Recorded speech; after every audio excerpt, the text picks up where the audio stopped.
شیخانو کلي کې جوړ شوی مسجد پرانستل شو.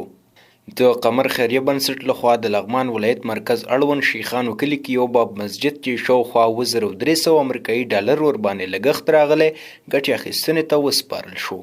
په دې مراسمو کې د یاد بنسټ ولایتي مسؤل استاد مراد منلي، د شیخانو کلي قومي مشر جان آغا بیټني، مولوي عبدالصبور نیازي، محمد سلیم بیټني، قاری همایون شهاب، قاری خوشحال رسولي، د زیار رادیو مسؤل مدیر محمد ګلاب ابراهیمي او د دې کلي سپینګیرو او ځوانانو ګډون کړی و.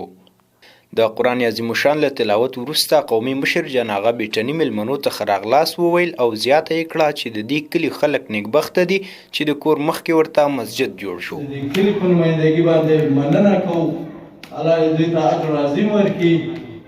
د دې موږ شاهدان یاستو چې اوله ورځ دوی راغلل، د سپین میدان یو ډاګ و، دوی په الوزالو باندې، دوی په کوشش باندې نن الحمدلله موږ داسې یو جماعت وینو چې زموږ زړه دوی ته دعا کوي.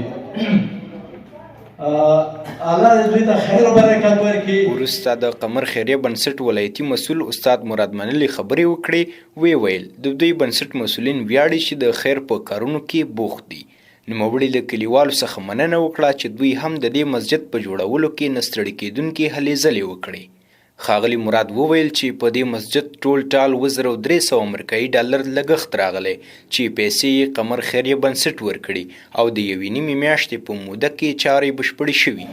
خوشبختانه ستاسو ګورئ لغمان ولایت مهترلام په ښار کې د شیخانو کلا په کلي کې ولاړ یو چې دلته د دارالسلام په نامه باندې یو مسجد ګټې اخیستنې ته وسپارل شو چې 2 میاشتې وړاندې د دې د کار چارې پیل شوې وې او نن انشاءالله پای ته ورسېده.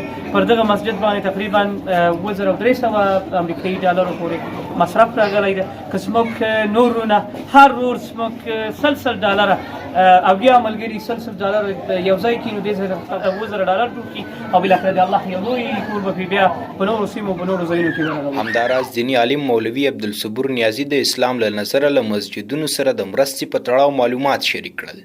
نوموړي وویل څوک چې د مسجد لپاره پیسې ورکوي په معنوي یا فزیکي لحاظ پکې کار کوي تر ټولو بهترینه خلک دي او دوی ته به الله جل جلاله په آخرت کې کور جوړ کړي. وروسته په نوبت سره د دې کلي اوسیدونکو په یاد مراسمو کې محمد سلیم بیټني، قاری همایون شهاب، قاری خوشحال رسولي او یو شمیر نورو ویناوالو هم خبرې وکړي او د قمر خیریه بنسټ له مسؤلینو یې مننه وکړه چې د دې مسجد په جوړولو کې هلې ځلې کړي. زه د همدې کلي اوسیدونکی یم.